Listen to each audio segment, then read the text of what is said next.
danışım. İlk dəfə kişi kimi düzündü. Səni oxuyurdun, sadəcə mikrofonsuz oxuyurdun. Səni Instagram səhifəsinə yayıb səni insanlara tanıtmaq istəyən kim olub?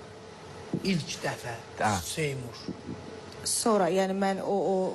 İlk dəfədən deyirsən. Mən onu ilk, yəni elə də insanlar bir balaca sevmir başlamışdı. Seymur storiesində Sonra sənə daha çox dəstək kim oldu? Ondan sonra da bir mahnım var idi. Hansı mahnı idi?